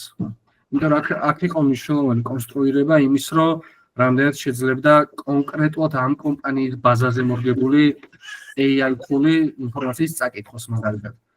ამიტომ ზოგადი AI ამას ვერ მოგვარებს, მაგრამ რაღაც კარგი ბაზებზე ორიენტირებული tool-ები არსებობს, თუმცა კომპანია თუ მაგას ყოლობენ მიდის, რომ თავისზე მორგებული AI tool-ი ააწყოს, რომელიც გაავტომატურებს ამ პროცესებს და სიტყვაზე გაწყვიტავს იმ ნაწილს, რომ ამოცანა დამისვან არა მე, არამედ დაუსვან რაღაცა AI მოწყობილობას, მაგრამ ამ AI მოწყობილობამ თუ არის სწავლა ლოგიკები, იმ ამოცანაში რასაც ბიზნესი გულისხმობს, როგორ გამოიძახოს კონკრეტული ცხრილი, კონკრეტული ლოგიკითა და კონკრეტული მანიპულაციებით, ეს ძალიან დიდი გზა არის. ამიტომ პირველ რიგში AI-ის დატრენინგება მოუწევს, რომ ამ ინფორმაციის კითხვა ისწავლოს. მერე მეორე გამოწვევა იბადება. კომპანია ვითარდება, კომპანია რაღაც ახალს ქმნის, შესაბამისად ბაზაში ახალი ინფორმაცია იბადება. ახალი ფორმით, ახალი თავის სტრუქტურით, ახალი data type-ით, არ ვიცი, ხო? ანუ ესე იგი ეს AI tool-ი მას უნდა აყოს და აუწყოს ფეხი. ამიტომ მან და ჩემი აზრით AI tool-ამდე ძალიან დიდი ხით ჩატეხილობას აჩენს თვითონ ამოცანის წყარო. განვითარდება თუ არა ტექთან ერთად ის ადამიანები, ვინც ამოცანას გვისვამენ საბოლოო ჯამში. და შეძლებენ თუ არა AI მოწყობილობას სწორად დაუსვან ამოცანა, რომ იმან ინფორმაცია სწორად გამოიძახოს.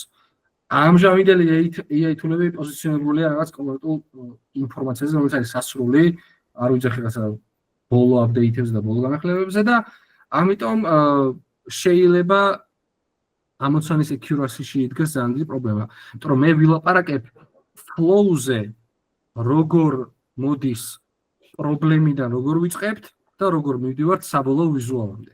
რა გზას გადის ეგ ამოცანა დავახასიათებ და მივხვდებით, რომ სად აქვს AI tools ყველაზე დიდი, ასე ვთქვათ, ამოცანა და პრობლემა, რაშიც შეიძლება აი data-based tool-ი ესე ვერ შეიქმნას. თუ სწორად პასუხი რა ვიცი. თუ სხვანაირად გულისხმობდი, კი ბატონო, გიპასუხე. მადლობა და გავაკეთე Power BI პრეზენტაცია ერთ-ერთი მსხვილი კომპანიისთვის. ამ მონაცემების დამუშავების შემდეგ ვფიქრობ, რომ მნიშვნელოვანი პრეზენტაცია გავაკეთე. თუმცა პასუხი მივიღე, რომ რამდენად მნიშვნელოვანია ანალიტიკოსის პოზიცია ჩვენი კომპანიისთვის არ ვიცითო. პოზიცია ჩვენი კომპანიისთვის და როგორ შეიძლება დავაინტერესო ამისთვის მინდა თქვენთან ამ კურსის გამოვა. მნიშვნელოვანი არის, რომ საერთოდ ვიცოდეთ ამოცანის მიღმა რაღაც რაღაცების დანახვა. კომპანიას აქვს ხოლმე რაღაც კონკრეტული ამოცანა, მაგალითად ფიქრობს, რომ აი მე ვაპირებ, რომ შევქმნო loyalty პროგრამა, აი ესეთი ტიპებისთვის, რაღაცა X ტიპები თქვას. და შეიძლება კონსერვატიული ხედვით ან ბაზარზე დაკვირვებით, რომელიც ზედაპირულია ცალსახად ადამიანურ უნარებზე დაფუძნებული და არა accessible არის სხვა data source-ები, ანუ შენ ხო რაღაცა სხვა data-ს არ კითხულობ, ხო შენ რაღაცა განწყობას გიქრის რაღაცა ბაზარი გარედან და თქვას, რომ მაგალითად მე მინდა რომ მაღალ შემოსავლიანი კლიენტები, რომლებიც ჩემთან ამდენს ხარჯავენ და აი ამ მანქანებით დადიან, მაგათ შევქმნო loyalty პროგრამა, ხო? ან რაღაცა განსაკუთრებულის განცდა მივცე. და მთელ მარკეტინგის გუნდს ახლა დავატრენინგებ იმაზე, რომ შენ თუ ამ მომხმარებლების შემოსავალს განვისაზღვრავ, აგერ ამ ტიპის მარკეტინგი მივა, მაგრამ მან მეორე ამოცანა შეიძლება მომცემ ანალიტიკოსმა გააკეთოს კლასტერული ანალიზი, ქცევით, გააკეთოს ანალიზი სხვა ჩენელზე და სხვა პარამეტრებით. და მიხვდეს, რომ იცი რა, შენი შემოსავლის 80%-ს ქმნიან სხვა ადამიანები. და შეიძლება სხვა კლასტერს ეკუთვნის ახლა loyalty შენთვის. და არა ვიღაც მაღალშემოსავლიან ტიპებს, ხო? რაც არის basic კონსერვატიული და რაღაცა ძველი ბიზნეს მოდელირება. დღეს შეიძლება აი ეგ ყველაზე ცნობილი პროექტი მოხდეს ჩვენ კურსის ფარგლებში, რომ რაღაცა თითქოს ძალიან obvious, ძალიან თვალსაჩინო და ცხად რაღაცას ვიძახი, თითქოს და make sense არის, რომ აი იცი რა loyalty პროგრამაში ეს ტიპები უნდა ჩავთვლენ, იმიტომ რომ აი ალბათ ყველაზე მეც ხარჯავენ რაღაცა, მაგრამ სიამდვილეში long run გამოცდილება, რაღაცა 2-3 წლიანი ანალიტიკა კარგად ახლობს, რომ იცი რა რაღაცა ყველაზე ერთგულები ესენი არიან, იმიტომ რომ პირველად რო უარი მიიღეს, ყველაზე ნაკლებ დროში დაბრუნდნენ მაგალითად. რაც შეიძლება ამ ინდუსტრიას არ ახასიათებს, ხო? ერთია რომ, ოკეი, იმას 10,000 რიცხება ჩემთან ბარათზე. აუ მოდი იმას შევთავაზებ ძალიან პროდუქტს, მაგრამ მე აქ ხედავ რომ ვიღაცა ვისაც აქვს 2,500 შემოსავალი, უფრო სწორად და პედანტურად იხდის.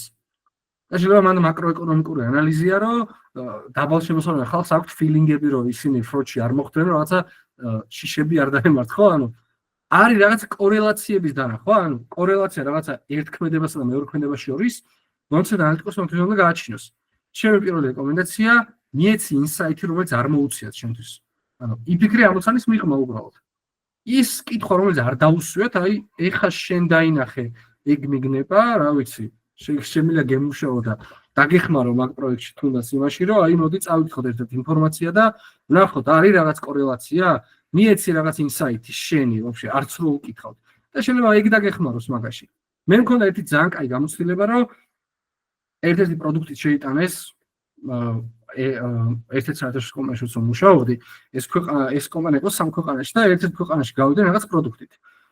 და ანუ იქ ჰქონდათ ფილინგი, რომ რაღაც კარგად ვერ გავყიდეთ, მოკლედ და აი დაიწყეს ფინანსური ლიდის და პროდუქტ ოუნერის რაღაცა პრაისინგი, რაღაცა კაი ცუდი ფასნავატია, ცუდი მარკეტინგული კამპანია, ამ პროდუქტის ფიჩერი არ ვარგა და ბოლოს ჩავიძე და დასკვნა იყო, რომ ანუ ორივე ქვეყანაში დეველოპერებმა სწორად გაწერეს აპლიკაცია და რაღაცა ინიციატივის შევსებიდან პასუხამდე რო იყო საშუალო დრო წუთნახევარი, ამ რაღაც ქვეყანაში რაღაცა X პრობლემის გამო იყო 3-დან 4 წუთამდე და სულ სხვაგანი იყო პრობლემა, ანუ არც ფასნავატის პრობლემა იყო და საერთოდ არაფრის. იმიტომ რომ მომხრეების ქცევა ყოფილა, რომ დროზე ძვირი უყვარს, ვიდრე გვიანი აფი, ხო?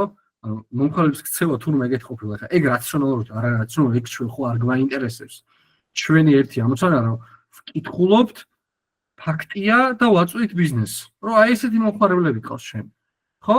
შენთვის შეიძლება საშუალო შემოსავლიანი უფრო ღირებული პორტფელია და მაგათ შეგრძნებებზე უნდა ამუშაო მარკეტინგის გუნდი და არა სიტყვაზე რაღაც სხვებზე, ხო? ან შეიძლება სტუდენტები უფრო მნიშვნელოვანი ბაბლია შენთვის. ამიტომ ეს სიტყვა data კიდე ძალიან ბევრ სხვა პოზიციებში თითქოს ჩახტა. რაღაცა მარკეტინგშიც გამოყო თავი და სხვა პროფესიებში. ყველაზე კარგად მახსენდება საბოლოო ჯამში ჩემ ძვირფას უნივერსიტეტში ნათქვამი სიტყვები, რომ საბაზრო ეკონომიკა არის ინფორმაცია. მორჩა. არაერთ кейსს წაიკითხავთ, რომ ინფორმაციის გაჟონის საფუძველზე ფასიან ხაღალდებს უვარდებათ ფასები და ასე შემდეგ. ანუ data-ს კითხვა ხდება short run-ში და ხდება გაწყობების მიღება. მეტი არაფერი. ინფორმაციის წვდომა გვაძლევს უპირატესობას და ინფორმაციის გაცემა და არქონა გვაძლევს, ასე ვთქვათ, disadvantage-ს, ანუ გვაკლებს და გვამცირებს რაღაც ყოველდღიურ მდგომარეობაში. სხვა კითხვები თუ არის, თუ არ და გავაგზავნოთ. კარგი, შემდეგ მინდა რომ ვილაპარაკოთ იმაზე, რომ მონაცემებზე დაყრდნობით გადაწყვეტილების მიღების მოდელი და მნიშვნელობა. ანუ როგორ იყო აქამდე? აქამდე იყო რომ გადაწყვეტილების მიღების პირები და მათი წინაპირობა.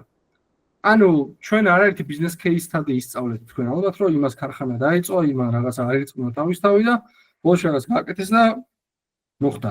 ანუ გადაწყვეტილების მიღება იყო ცენტრალიზებული კონკრეტულ ადამიანებზე. ანუ ის რახან CEO ამას იტყვის, ის რახან CFO ამას იტყვის და მორჩა.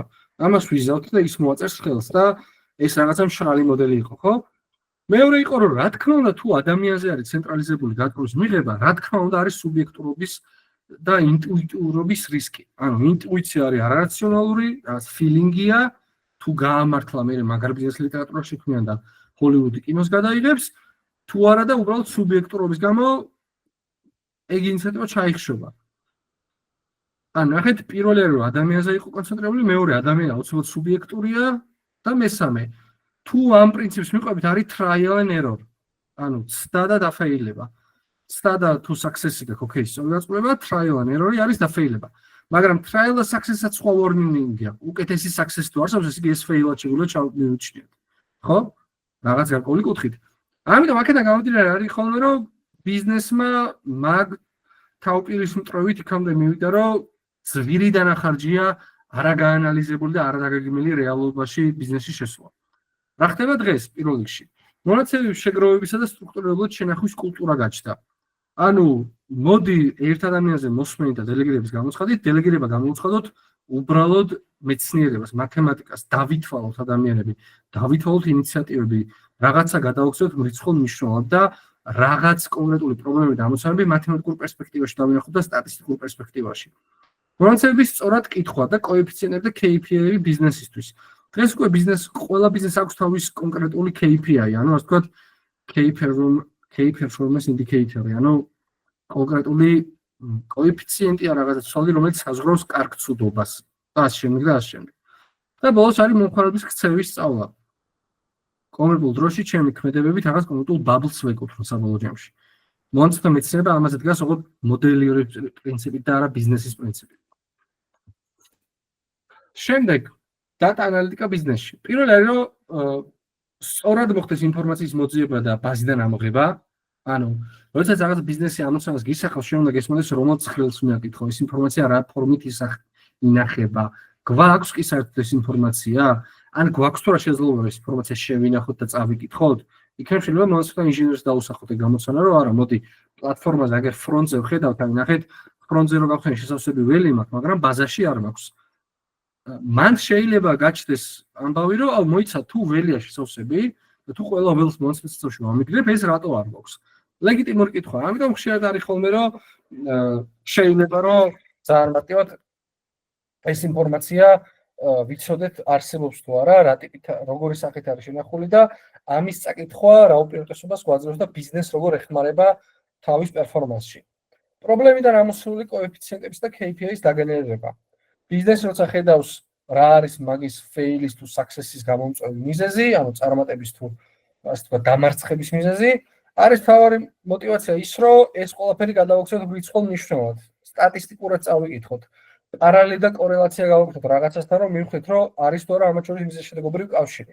ეს ინფორმაცია რა თქმა უნდა ერთ გარემოში იკითხება. მომხმარებლის ქცევის განსაზღვრა, რაზეც არაერთხელ გავაკეთეთ highlight-ი, მომხმარებლის პრეფერენციები და სენსიტიური წერტილები. შენ როდესაც მომხმარებლის ქცევას სწავლობ და ხედავ, რომ მაგალითად 14 საათსა და 20 წუთის მერე როდესაც რაღაც ის აქცია ჩაუშვი, იმის ლოგინების შემოსვლა 1 წუთში შემცირდა, ხო? ეს შეიძლება უკვე სენსიტიურ წერტილად ჩათვალო. ეხლა იტირა თუ არა ამაზე და დაიგრუზა ეგ ამას პასუხი არ მაქვს ჩვენ, მაგრამ ჩვენ ვიძახით, რომ ოკეი, აი ეს ქცევა გავაკეთეთ, მომხმარების ქცევა ესეთია. და ამას შორის თუ შენ კორელაციას ხედავ, ანუ ამას შენ განდობ. ანუ მე ვამბობ, რომ მე შენ გიდებ ძალიან ბევრ კოეფიციენტს, შემყავ ანალიტიკურ გარემოში, სადაც ყველაფერი არის მარტივი გრაფიკების, მარტივი ასე ვთქვათ ვიზუალების საფუძველზე წარდგენილი, სადაც შეგრძნებები გექნება უკვე რას დააკვირდე, რას ჩაუღრმავდე, რომელი გააჰაილაითე და სად მოითხოვო დამატებით კითხვები და მე ამასაფუძვლად decision making უკვე შენთვის 60-ხეა. შენ არ უნდა იფიქრო A პროდუქტი კაი თუ B. შენ უბრალოდ უნდა წაიკითხო, რომ A პროდუქტი 100 ცალი გეყიდება და B პროდუქტი 20 ცალი. ანუ ორი და უფრო გაგიმარტივო, ის დიდი ხაზია და ეს პატარა ხაზია, უფრო გიმარტივებ. ანუ აიგა ჩვენი მთავარი ამოცანა, რომ ბიზნესი, რომელიც ქაოტურად 100 ფრონტზე 100 ფუნქციონალს აწარმოებს და რაღაცა X პროცესების გამართვაში კიდე ბევრი რაღაცა სხვა გამოწვევები აქვს, ჩვენ ვართ ამ მთელი საგიჟეთის ერთ წერტილში მოქცეული ინფორმაციის გაანალიზება წაკითხვაში. თქვენ თვითონ დაფიქრდით, ეხლა რამდენი ამოცანა აქვს ბიზნესს ყოველდღიურად, რამდენ პროცესში, რამდენი რაღაცის დანახვა შეიძლება და კითხვა კონდეს და რამდენი პრობლემის გადაჭრა შეუძლია სწორად ინფორმაციის წაკითხვას. ანუ სწორ ანალიზებს და გამოკვლევებს თუ ჩაუტარებთ ადამიანს, ვაცოცხლებთ ხო და გადავარჩენთ რა ვიცი სიკვდილისგან, ხო? ზუსტი ანალოგია, რომ რაღაცა დრო გამოშვებით, სხვა დეპარტამენტი, ანუ სხვა ორგანო ადამიანის სულ რაღაცას ითხოვს. სულ რაღაც გადამოწევას, რაღაცის შემოწევას, რაღაცის პერფორმანსის ანალიზს. არ ვიცი. Heaven for marketing და მარკეტინგზე არაერთი ვილაპარაკეთ, რომ no offense to მარკეტოლოგები, მაგრამ მე აღარ მწავს ამ ფერთა თეორიის, product ექსპლორაციის და რაღაცეების რომ მწვანე ფერში უფრო გემრიელად ჭამენ და თეთრ ფერზე გადმოუღებ ბურგერი ადამიანს, ეგ არ არსებობს ჩვეულებრივად, გაანალიზე რაღაც დროში ეგ ინფორმაცია და ეგ კამპანია კაი იყო თუ ცუდი, უბრალოდ ციფრი კარნახებს და არა რაღაც X ამერიკელი შემოქმედის თეორია. მომხმარებლის კლასტერიზაცია. დღეს უკვე მომხმარებლები აღარ არიან კარგები და ცუდები, მდიდრები და ღარიბები, არიან ზარმაცი მომხმარებლები, ზუსტად ეგეც ერთ-ერთ სახელებს ხმარობენ. პოტენციური მომხმარებლები, ჩემპიონი მომხმარებლები, ანუ რაღაც ზეცართავის სახელები წამოვიდა ბიზნესში, რომლის უკანაც დგას ძალიან დიდი კალკულაციები. აქტიური და პასიური მომხმარებლები არსებობენ, რომლებიც ისაზღვრებიან ლოიალური და არალოიალური, ანუ ისეთი ზეცართავის სახელები შემოვაქვს თითქოს რომ აი ვიცნობთ და გვიყვარს ეგ ადამიანები. არა და უბრალოდ 2 წელი ამ ადამიანს ვკითხულობთ, მიზეზშედეგობრივ კავშირებს ვადგენთ, ქცევებს ვაკავშირებთ, ამ ქცევებს მე ვლინკავთ სხვა ქცევებთან, მე ამ ქცევებს ვუკავშირებთ სხვა ადამიანებს და მე რაღაცა ბაბლი, ანუ კლასტერი იკვრება.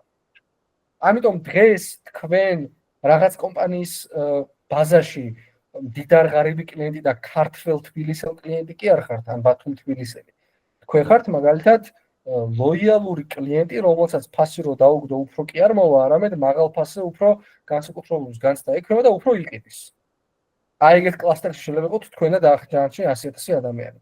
იმიტომ რომ უკვე სხვანაირად ვკითხულობთ ინფორმაციას და სხვა ამოცანებს ვსახავთ დღეს უკვე. ბიზნესს სხვა ამოცანა აქვს, რომ ეს აქცია რო ჩაუშვი, ამათი ერთგულების კოეფიციენტს რა დაემართა. იხდით? გეგა, ესე იგი, წვდომის ნაწილში, ანუ ბაზაზე წვდომა ხო ყველას არ აქვს გუნდში, ვისთვისაც ეს ინფორმაციები მნიშვნელოვანია. აი, ჩვენ რომ ვამბობთ ხოლმე, რომ კურსებს ვთქვათ, სხვა პოზიციის ადამიანები სწავლობენ, იმიტომ რომ თავის საქმეში რაღაც დონეზე სჭირდება, რომ ეს მოდეს მონაცემთა ანალიტიკა, მაგრამ თვითონ ბაზასთან წვდომას უხსნიან მონაცემთა ანალიტიკოსებს, რომ შეეძლოს ხო მოკითხვა, ამოღება, დაკავშირება ის და ეს. უშუალოდ აი მარკეტინგში ვინც არის, იმას ვიზუალიზაციის ამ Power BI-ის ნაწილზე აქვს ცნობა და იქ შეუძლია გარკვეული манипуляციები თუ ის უბრალოდ პრეზენტაცია და ვერც манипуლირებს, უბრალოდ ხედავს და უნდა წაიკითხოს. არა, ცნობების დონეზე მაინტერესებს რა კომპანია, როგორ ამ თანამშრომლების დონეზე, ვის რა ცნობას აძლევს ამ დატაზე. პირველ რიგში პირველი ვიტყვი ის რომ არის ინფრასტრუქტურის საკითხი. ანუ ყველა კომპანიას ეს საცავი და ღრუბლოვანი სისტემა და სერვერი არ აქვს გამართული და ეს ეხლა არის დანერგვის პროცესში და ეხლა არის მაგიტო ჰაიპი მონაცემთა ანალიტიკაზე ზოგადად, რომ უცებ ზღვა ინფორმაცია შეუგროვდა ყველას და უცებ ზღვა ამოცანები გაჩნდა და ამ ინფორმაციის წამკითხავი აღარ არსებობს და ამიტომ ადამიანებს მოკლედ დროში უწევთ ამ ყველაფრის სწავლა. პირველი არის რომ არსებობს ორნაირი რეპორტინგი. არსებობს რაღაც კონკრეტული ამოცანაზე გამიზნული რეპორტინგი და არსებობს ლაივ რეპორტინგები. ანუ კომპანიამ გააჩნია რომ რაღაც ინფორმაციას უნდა რომ სულ ლაივში უყუროს. არაერთ კომპანიაში თქვენ გინახავთ ლაივ გაშვებული სტატისტიკები, რაღაცა ამ კვარტალის გაყიდვების, იმ ფილიალის ჩემპიონობით, ასე შემდეგ. ეგ არის ლაივ რეპორტინგი, რომელიც ლაივში უყურებს მონაცემთა საცავს. ანუ წარმოვიდგინეთ workflow რო ავაწყოთ, რომ თქვენ რო რაღაც სამეცნიერო აპარატურა მოგავდათ, რომელიც ლაივში ითვლის ყოველთვის რაღაც კოეფიციენტებს, ხო? აი მარტივი ამის პასუხი არის Apple Watch-ის heartbeat rate, ხო? როცა ხსნი მე ამას, იმ წუთას აკეთებს ანალიტიკას და იმ წუთას გარბის მონაცემთა საცავში, ანუ აკონექტებს ჩემ გულთან პულს და პასუხობს მიგროვებს პასუხს. იგივე პასუხს ვაძლევ ეხლა რომ კომპანია იღებს გაწყვეტილებას რომ მოდი იცი რა, ამ ინფორმაციის ყურება ჩვენ ყოველდღიურად გვინდა. დღეში ორჯერ გვინდა უყუროთ. გვინდა ანალიზი ვაკეთოთ, ხო? ამიტომ კომპანია სახავს მიზნებს რომ მოდი ეს ინფორმაცია იყოს ავტომატური, ყოველდღიური და ლაივი. და Power BI-ს აქვს ის ფუნქციონალური და სხვა BI tool-ებს, BI მოწყობილებს, რომ ეს იყოს ინტერაქტიული. ანუ შენ შეგიძლია დაადო ფილტრი, ანუ შენ ჩაერთო ანალიზის პროცესში. ეს არის სუპერ მარტივი და მონაცემთა ანალიტიკოსის პასუხისმგებლობა ეგ რომ როგორ ინტერფეისს შეუქმნის რეპორტინგისთვის. ანუ ის აღნიშნე რომ ანუ უკვე მათთვის უნდა იყოს მარტივი და ძალიან ცოტა დროღა და მარტივად აღიქვან და წაი. უმარტივესი კლიკებით, უმარტივესი ხილაკებით, უმარტივესი ინტერფეისით, ანუ full stack development-ს იღებთ ანალიტიკას. პასუხისმგებელი ხართ როგორც ლოგიკაზე, რომელიც ბაზიდან ინფორმაციას იძახებს. ასევე პასუხისმგებლობა ხართ UX UI დიზაინზე, როგორ იქნება თქვენი რეპორტი წარდგენილი.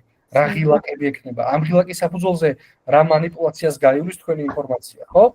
ანუ ფაქტიურად ამას უქმნით ფრონტ მხარეს. უბრალოდ დეშბორდზე გამოგვავს ყველაზე მნიშვნელოვანი რაღაცები, რასაც მუდმივად გვინდა ვუყუროთ. ხო, და აქ მინდა ერთი შეჯამება გავაკეთო, რომ რო გავიხელოთ უკან მაგათაც რაღაცა 90-იანების მონაცემთა ანალიტიკოსი უნდა ყოფილიყო უბრალოდ კარგი მათემატიკური ტვინის მქონე ადამიანი. მე უცებ იცვლება ტექნოლოგიები და უცებ Excel-ი უნდა ისმოდეს ძალიან კარგად და მათემატიკური ტვინი გქონდეს, ხო? მე მესამე შემოდის, რომ თურმე რაღაცა მათემატიკური ტვინისა და Excel-ის გარდა თურმე ტექნოლოგიურად შეიცვალა სამყარო და ეს მონაცემები სადღაც სხვა გარემოშია შეყრილი და SQL-ი და აქ ჩვენ ვიძახთ, რომ MS SQL-ს კი არ ვასწავლეთ, ჩვენ ვასწავლეთ SQL ენას, რომელიც 32-ამდე პლატფორმაზე იწერება. ეს არის PLSQL-ი, ეს არის ანუ MS SQL-ი, PostgreSQL-ი, Google BigQuery, ClickHouse-ი, Dremio, MongoDB, MariaDB და ყველა სხვა პლატფორმა, რომელსაც გავაშიარებ და ნახავთ, და უბრალოდ თანაკვეთა ენის წერის არის 90%, უბრალოდ ძალიან მაინორ პატარა განსხვავებებია და ჩვენ კურსზე მაგას ვაკეთებთ, რომ პარალელურად Postgres ვაყენებთ და სხვა პლატფორმებს, რომ პარალელები გავავლოთ რამხელა სხვაობა უბრალოდ, მეტი არაფერი.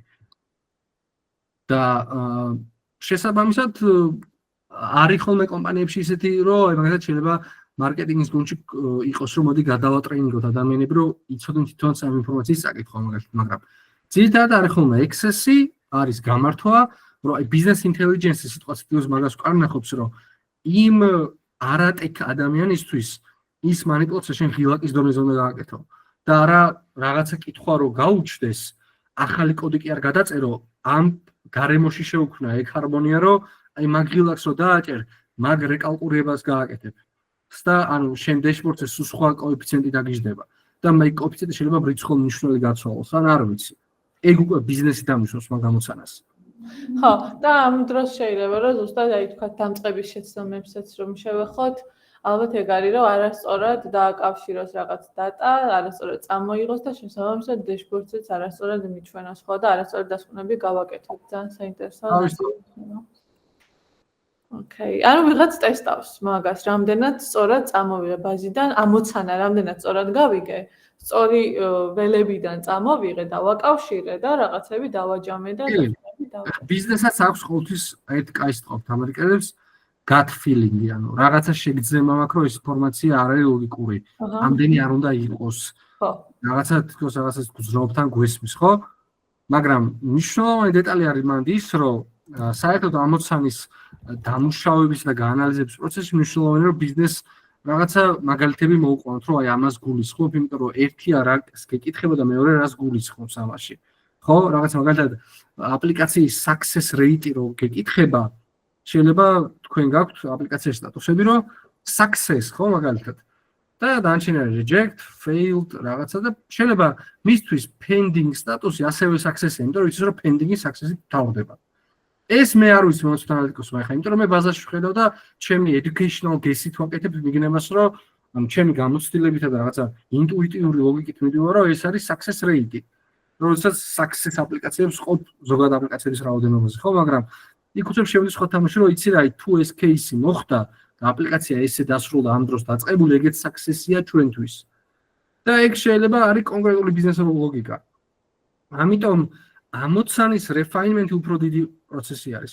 ბოლოს ამას წინათ ქონდა ერთი ძალიან მსხვილ კომპანიაში გასაუბრება ანალიტიკის ლიდად და აი მართლა გულწრფელად ვიძახი, რომ 1 საათიდან 45 წუთი დავხარჯეთ იმაში, რომ და შესავალი იყო ის, რომ საერთოდ ბიზნესი ამოცანა არის ძალიან და უბრალოდ ეს სიტყვა იხმარა გაუშალაშინებელი.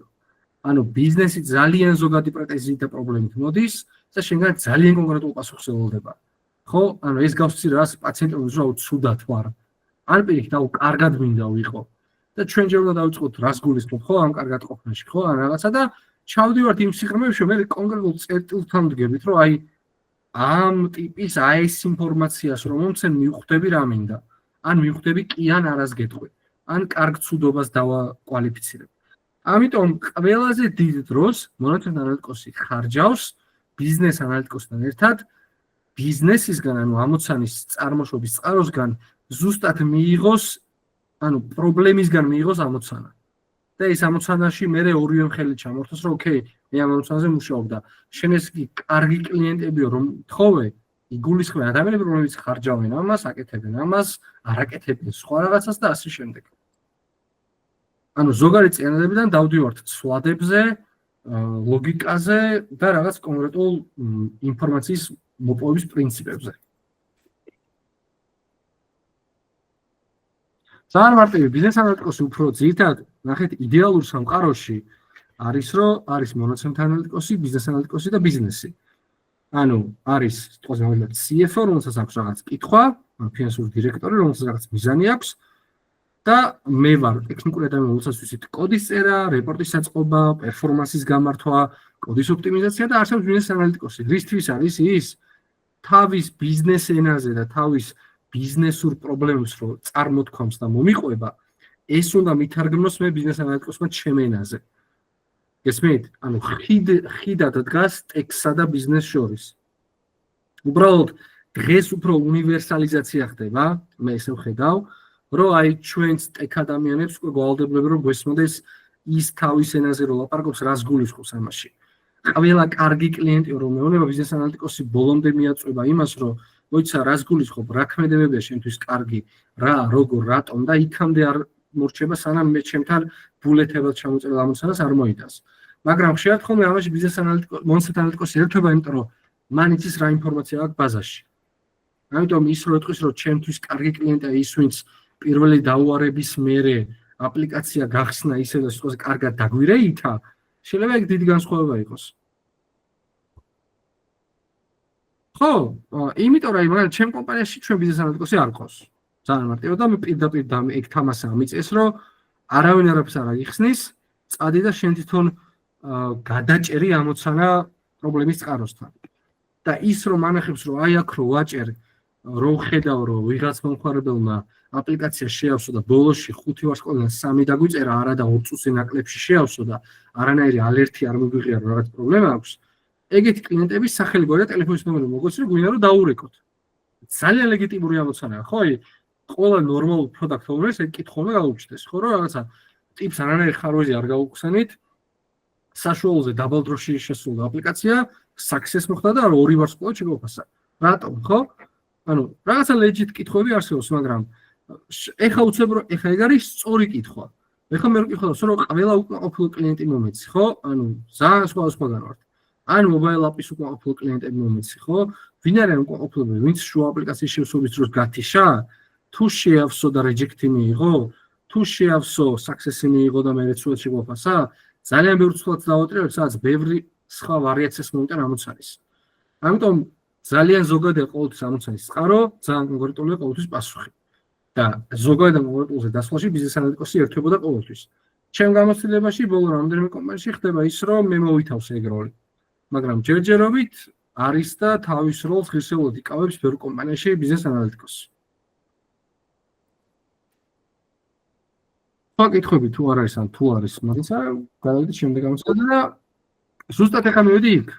აი ზუსტად ამაზე ლაპარაკობთ, რომ მონაცემების დაყრდნობით განწყობლების მიღების მოდელი და მნიშვნელობა. ანუ პირველი არის ყოველთვის ბიზნესის პრობლემა ან მიზანი, ანუ ან რაღაც პრობლემას გიყვები, ან რაღაც მიზანს.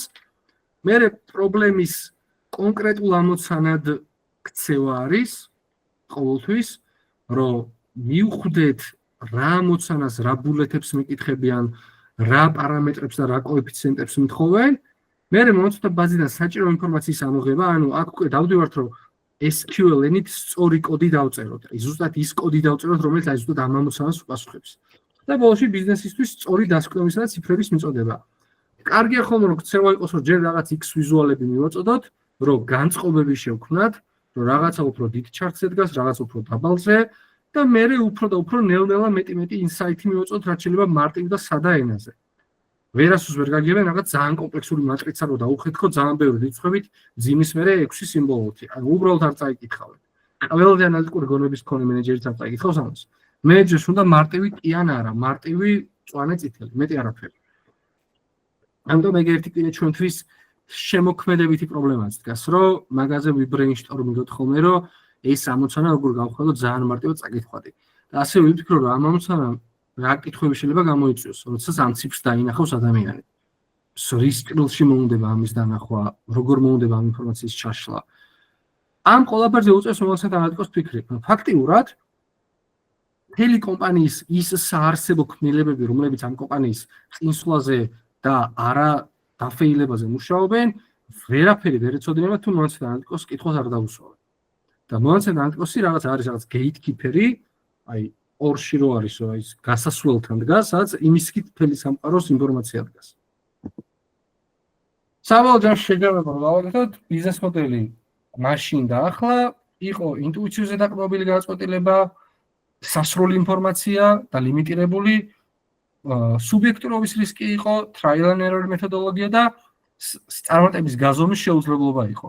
რა ხდება დღეს არის evidence-ზე დაყრდნობილი, ასე ვთქვათ, გადაწყვეტილების მიღება, დატაზე წვდომა და მთელი ტექნოლოგიები იმისკენ არის მიმართული ინფორმაციას მიწვდნენ რაღაცნაირად, სუბიექტურობა თლიანად ნოლამდეა დაყვანილი, predictive analytica, რაზეც თლიანად მომცვთა მეცნიერება დგას, agility და flexibility და performance measurement. არანაირი საბონუსე სისტემა ვერ იარსებებდა, რო არა მომცვთა ანალიტიკოსის პატარა ჩართულობა მაინც.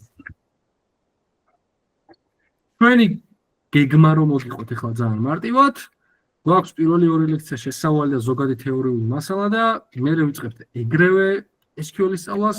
გვაქვს 8 ლექცია, სადაც ძირითადად ვსწავლობთ ზუსტად მომცვთა ანალიტიკის როლს. აი თქვენ რო ხვალ ჯუნიორი გახდეთ, აი ამოცანების ესკალაციას ეგრე გაწყობილი, რომ აი პირველ კვირას როგორ ამოცანებსაც მოგცემდნენ და სტაჟირების ბოლო ეტაპზე.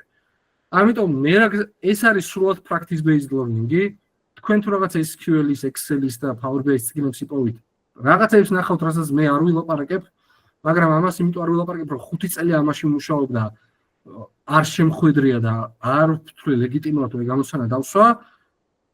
იმის ფონზე რომ საერთაშორისო გამოცდილება მაქვს 3 წელზე დიდი ხანია და არასდროს მივშავე რაღაც პატარა კორპორაციაში, სადაც შეიძლება იყოს იმის ალბათობა, რომ ამ კორპორაციას არ ექნება ეგეთი სტრუქტურის გამოცანა და ეგრე დიდს ექნება, არ ვიცი, ამაზე დიდის რა შეიძლება არსებობდეს.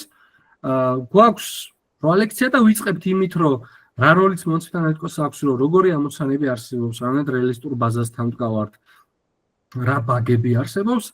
Თლიანად 5 ბიზნეს ამოცანა გვაქვს და ძალიან რეალური სამყარო და გადმოტანილი.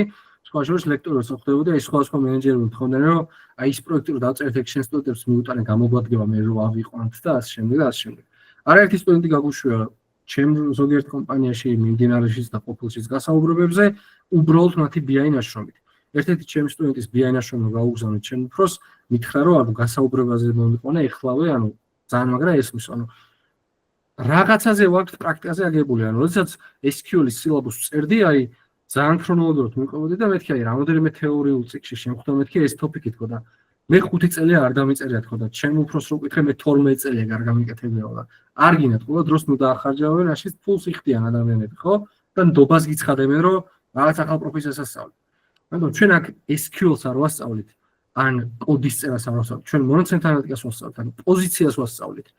თავარი მუღამი აქ იყო რომ რაღაცა ძალიან გულწრფელობით დაგვეწყო ურთიერთობა და რაღაცა რაც არასდროს არ შემხვედია პრაქტიკაში, მაგრამ თეორიის მესამე გვერდზე მიდევს, რატომ უნდა ახსნა არ ვიცი. შეიძლება ძალიან კარგი საინტერესო კარიერული გზა გაიაროთ, ისე რომ ეგ რაღაცა არც კი გაიგოთ, ან ვერც კი გაიგოთ. შუალედური გვაქვს ბოლოს, რომ კარგი შემონჯამებულ მნიშვნელოვან ფუნქციონალს ვსწავლობთ, შემდეგ Power BI. ის რაც SQL-ში ვისწავლეთ, იმ ამოცანების ვიზუალურ თქმას ვსწავლობთ თავის ყველა ფიჩერით. გისმენთ ამარ? გამარჯობა. It's tremendous. კოდირების ნაწილს არ შევეხები იქ, აი როგორც მე კი, თავიდან ბოლომდე კოდს წერთ.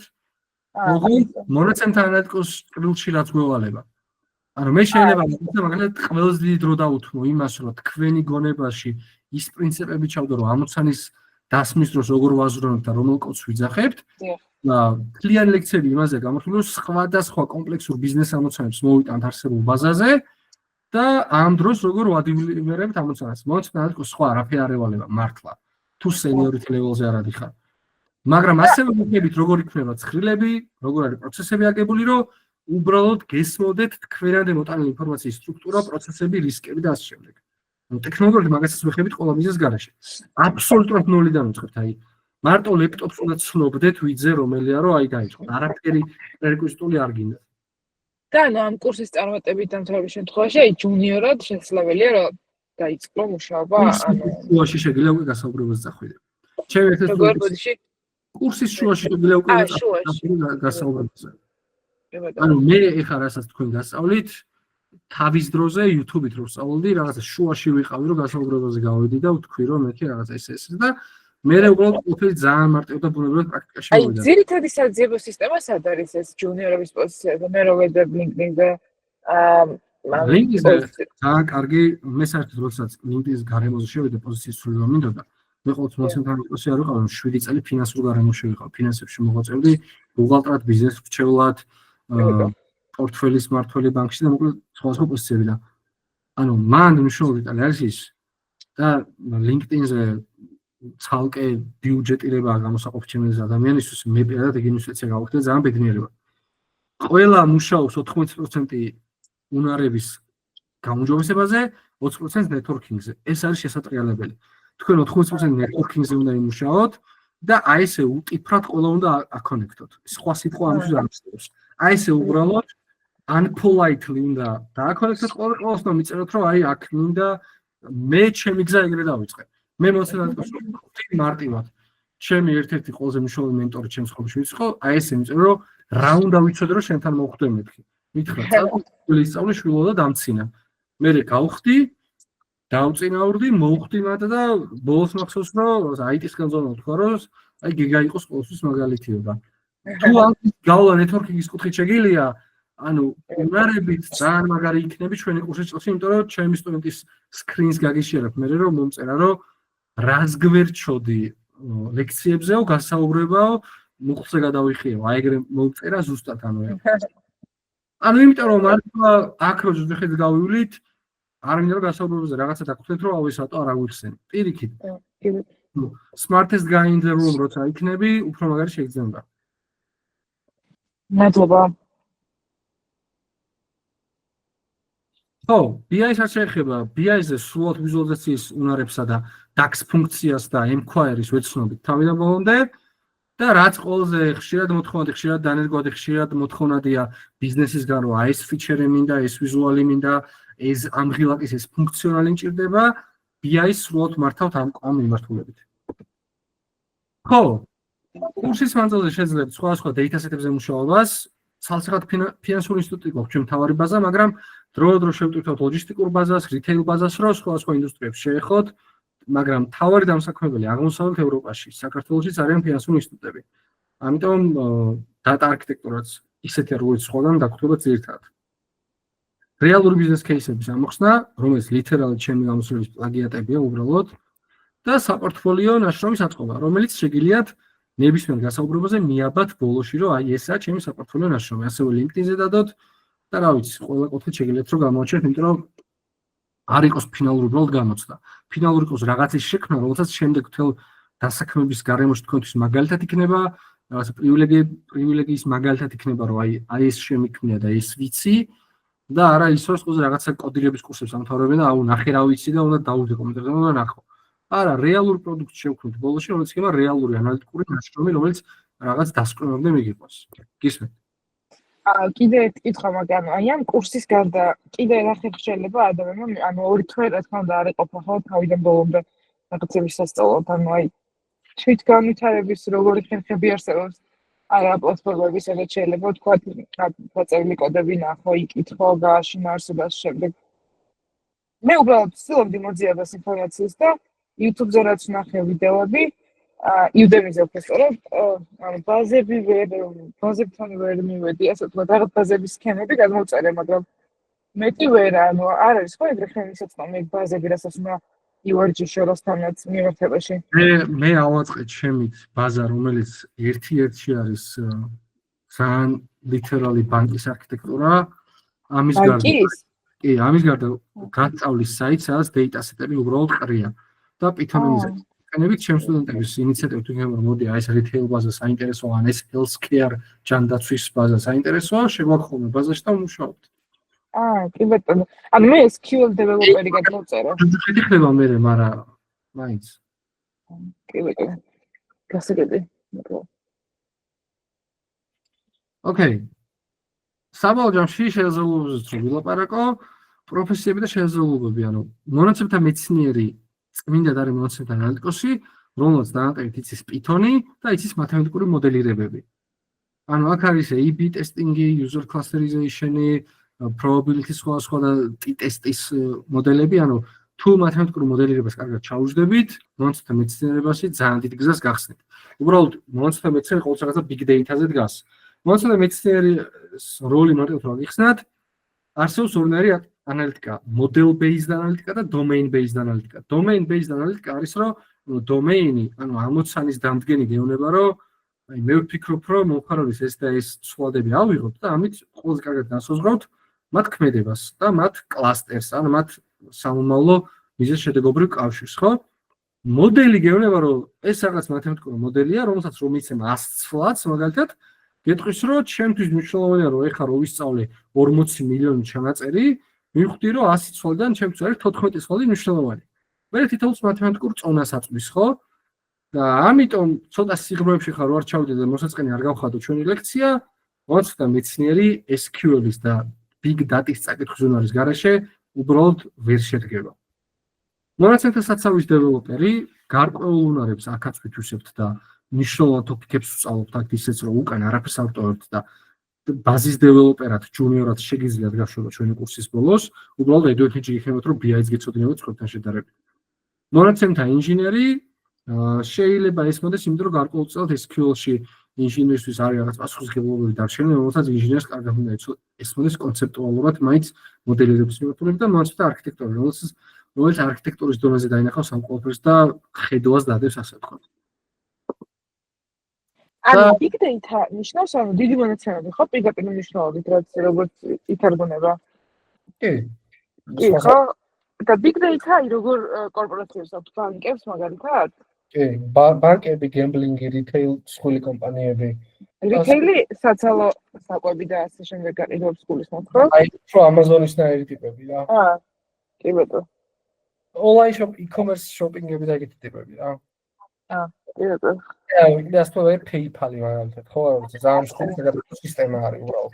ბანკი არა, მაგრამ საგადასტრო სისტემა.